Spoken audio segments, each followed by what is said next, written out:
I'm very conscious I'm the only thing standing between you and lunch, the airport, or a bar in the old town, perhaps, for some of you, I don't know. It's always, I also get a bit of imposter syndrome talking at cyber conferences, because the last time I actually wrote my own code was in the late 1980s, using the program language BASIC on a Commodore VIC-20. Big shout out to any Commodore users who are out there. But it was a long time ago. But what I have done for the last 20 or so years is cover national security, and increasingly the intersection between security and technology, which is what I wanted to talk about briefly. When I started about 20 years ago after 9/11, national security was really just about terrorism. It dominated too much the focus. And I first remember covering cybersecurity on the evening news was 2010 with the Aurora hack, which was when actors in China targeted Google, and it became a kind of diplomatic incident. There was always a sense, though, that in the cybersecurity community, they were waiting for everyone else to realize just how important cybersecurity was. And occasionally that led to some over-alarmist talk about what might happen. Now, the focus on cybersecurity pure, if you like, actually peaked for me in 2017, when in a short period of time we had first the WannaCry attack and then NotPetya. WannaCry was one of the top news stories of the year for our audience, according to the metrics, because of the way it impacted daily life, ordinary people, took down the National Health Service in the UK. NotPetya, meanwhile, had a huge impact on businesses. What I've seen in the last couple of years, though, is a slight falling away of cybersecurity as a news story in its own right. And this is for a few different reasons. Perhaps the most important is that it's become almost normalized. Large data breaches, systems being taken offline, are no longer new and therefore news. With Ukraine at the start of 2022, there was quite a lot of loose talk about cyber war and what we should expect and what we should see. Talk about all the lights going off immediately. What we saw, of course, was not quite what some in the media led you to expect. But also, it wasn't the absence of activity. As we heard from Ilya this morning, in fact, what we saw was not, if you like, cyber Pearl Harbor, but cyber trench warfare, a daily onslaught of attacks which defenders were dealing with. I won't go over again what we saw, but I might come back to what it means later. So while cybersecurity has lost some of its latency, I think, in the media at least, what I have seen is national security and technology being transformed together. And I'm very interested in the history, because I write books on the history of intelligence. And I think it's important to situate this in the historical context, to kind of understand what is new and what is not new, particularly when it comes to some of the new emerging and disruptive technologies. So a few quick themes I wanted to pick out are privatization, proliferation, what that means for AI and LLMs, and finally, this issue of the kind of diminishing, if you like, of cyber pure. So as far back as 1929, a computer arrived at Britain's War Office. Designated a Class 2, it was there to calculate the trajectory of artillery shells. And the computer's name was Kathleen. Now, that wasn't a pet name for the computer, as you sometimes get these days for AI. Kathleen was a person, not a machine. And interestingly enough, if you go to the archives, Kathleen was paid £20 a year less than a man to do the same job. Kathleen was a person because in those days a computer was a person who computed. A decade and a half later, you had the first, what we think of as a computer, a semi-programmable machine built in secret at Bletchley Park in Britain called Colossus and helped break German encryption codes. And you can see a rebuild of it today if you're interested at the National Museum of Computing. And the computer, I often say, was born to spy. Firstly, in the historic sense that the first computers were created in secret to aid intelligence work, but also in the sense that modern computers, especially networked computers attached to an inherently insecure internet, are uniquely useful for and vulnerable to espionage. So those early computers were aids to people. And that was the case in the early Cold War, when we saw computers being used to look for patterns in Soviet messages, for decrypts, or to do large-scale traffic analysis of Soviet communications to look for normal and abnormal as possible indicators for war. Now, the US would dominate computing, even though the UK, as I said, had originally led the way to some extent. And one of the reasons that I think is often misunderstood is the role of the state. The US tech industry in its first iteration was built on Pentagon and NSA money and cross-fertilization of ideas in the 50s and 60s. The original Silicon Valley was not created by long-haired teenagers in their garages. That came later in the following generations, but the idea that that's where it all came from turned into a piece of mythology and even ideology, which in turn I think has had consequences for the relationship of companies with governments. In the Cold War, much of the innovation came out of US defense and security. Think of GPS and the internet, with the private sector then spinning out that technology, but the government able to control how it was developed and spread. Over time, that relationship has turned on its head. From the 1990s, the private sector, still primarily then in the US and Silicon Valley, began to lead and the government follow. The companies, though, then began to globalize and to some extent decouple from the nation state as they began to serve a global market. But then, and this is a crucial point which brings us to today, from the 2000s, other countries began to catch up, including China. I remember visiting the Huawei headquarters in about 10 years ago, just over 10 years ago, and you could see what was coming from the scale there. So the cutting edge of innovation was coming not just from the private sector, but also from other countries.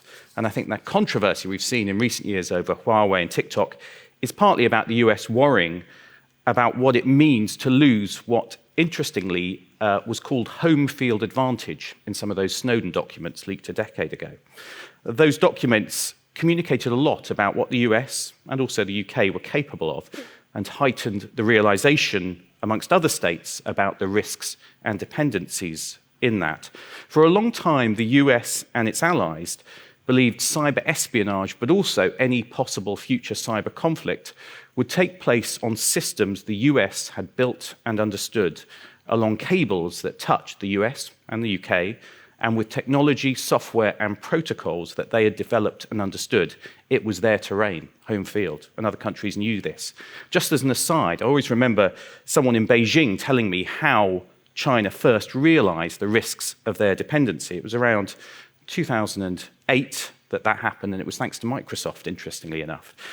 It was because Microsoft was worried about pirated copies of Windows, so they famously sent out the black screen of death to people who had pirated Windows on their machine, and then a warning about the provenance of their software. And of course, what it meant was that almost every PC in China, including in government ministries, suddenly turned off. So you can imagine what that made people realize, and they decided to change things.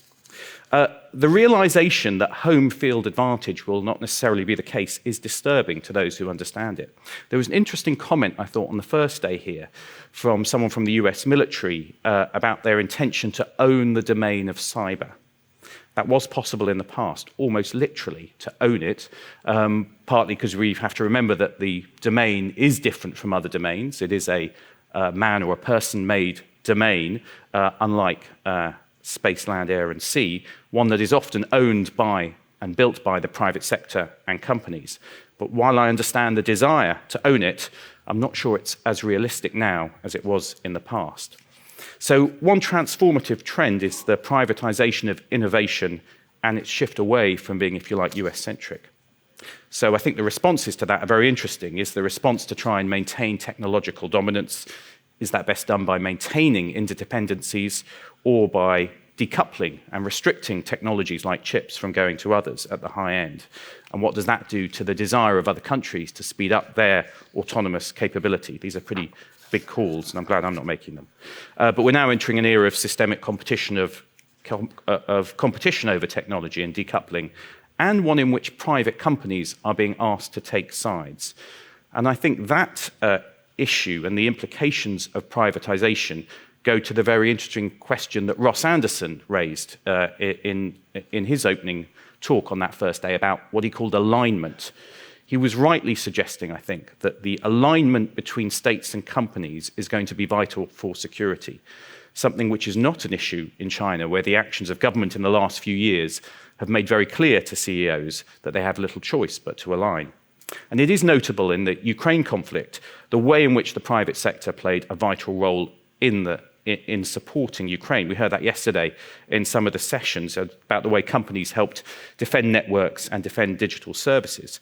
Certainly vital. Some companies have talked about it more than others, but there are going to be tensions over this alignment Firstly, between companies and the states, differing expectations about what they do, different expectations about what's demanded of companies. You can see some of the tensions in a lot of countries over encryption at the moment and what companies want to do and what the states expect for reasons of security. You can also see some of the tensions over alignment between different states, different values over privacy between Europe and the US, for instance, and concerns over competition. But you can also sometimes see the tensions over alignment within companies. I've talked to, off the record, so I won't say which company, but two very senior executives at one of the big Silicon Valley companies, and found even between the two of them, there were very different views about how far they were willing to align, or at least to talk about how far they were aligning. So linked to this issue of private sector innovation, I think the other issue that's vital is proliferation. We can get very focused on the shiny new technologies like AI, which I'll say something about in a minute, or about quantum. But it's often the proliferation of technology which is transformative of security. To go back to encryption, where I started, that was something originally only states and the militaries could do. Now powerful end-to-end encryption is available to the public. It's proliferated despite efforts by governments occasionally to stop that. And we've seen various iterations of the crypto wars, which tell you quite a lot about how people view their relationship with the state and how the states define security. Point about end-to-end encryption is that clear text only available at the endpoints. So then you see the proliferation of high-end spyware to target those endpoints. Again, the kind of technique that was once available only to a very few states now can be bought by states off companies. That's another example of both privatization and proliferation. More generally, high-end espionage techniques, whether in terms of location tracking, intercept, analysis, which were once only the province of a few states, are now in the hands not just of nation states, but non-state actors and individuals. The future is one, I think, in which we're all spied upon, that's often talked about, but where we can also all become spies, thanks to technology, whatever that means. And it's not just espionage techniques, we've also seen the proliferation of attack tools and malware. Back to WannaCry, I always think this is one of the most interesting attacks because someone stole cyber weapons from the NSA, then a shadowy group, perhaps linked to Russia, leaks them onto the internet. North Korea picks up these tools, repurposes them to make money, releases them. They take down Britain's NHS, partly as collateral damage, wasn't the intended target. Now, that would have been a thriller plot a few years ago, but it happened.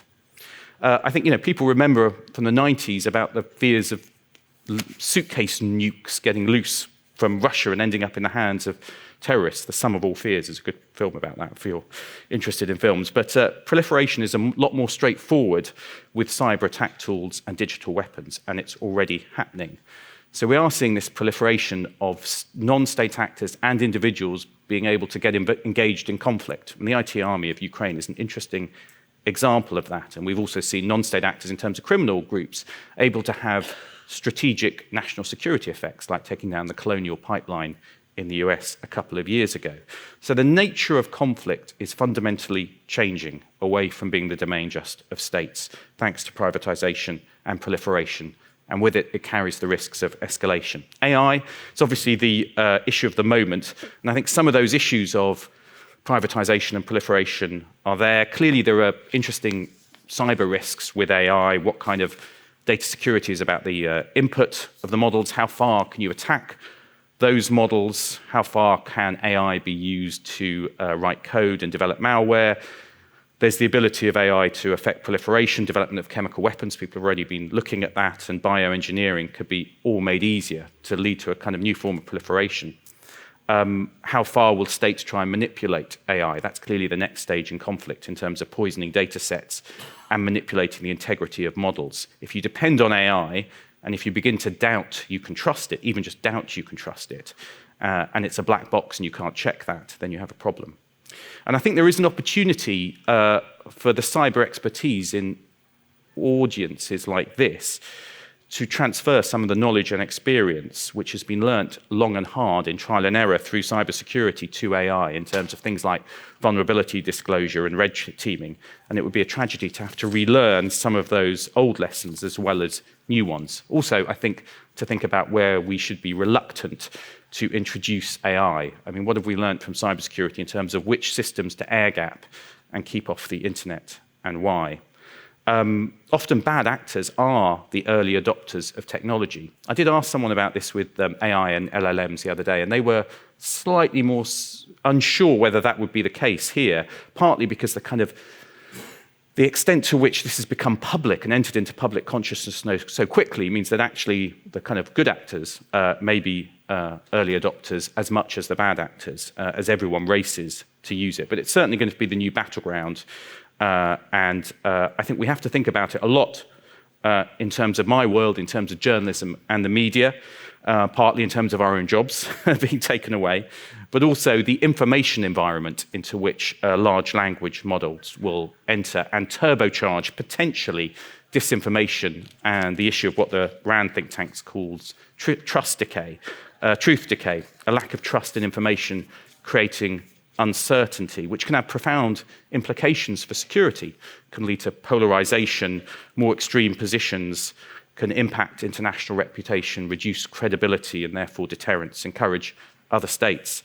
And I think we're going to start seeing LLMs used in politics quite quickly to target people, to engage with them.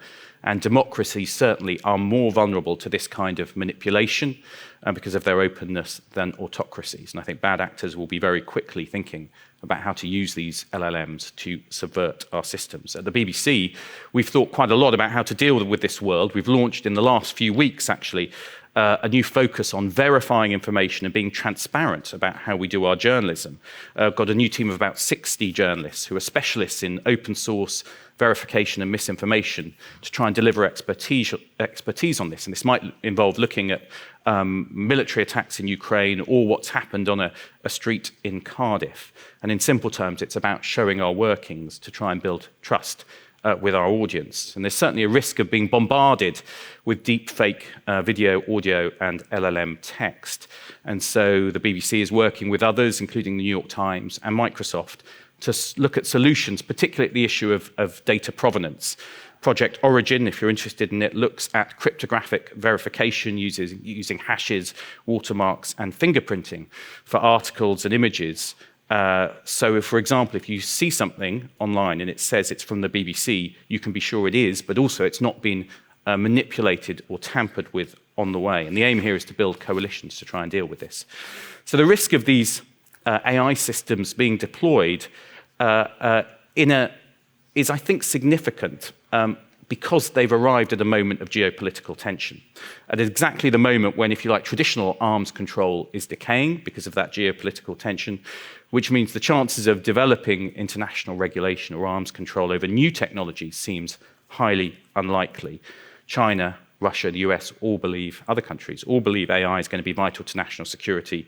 There's lots of talk already about AI gaps and who's ahead. Reminds me of missile gaps in the late 50s and 60s.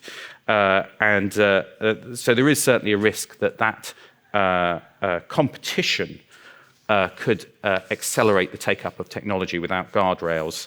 And I think there, again, back to popular culture, Dr. Strangelove, the film about automation, War Games, the film about automation and AI together are still absolutely on the money in terms of the risks of putting these things together, particularly when it comes to nuclear weapons or high-end weaponry. But I'm still more of the view that we should focus on the immediate risks of AI rather than the grand existential ones of AGI. I feel like they're perhaps further ahead. And I think one of the interesting battlegrounds, I won't go into it, is the tension over open source AI. Clearly, open source often seen as offering more security in some ways, but the proliferation risks with open source AI are clearly more significant.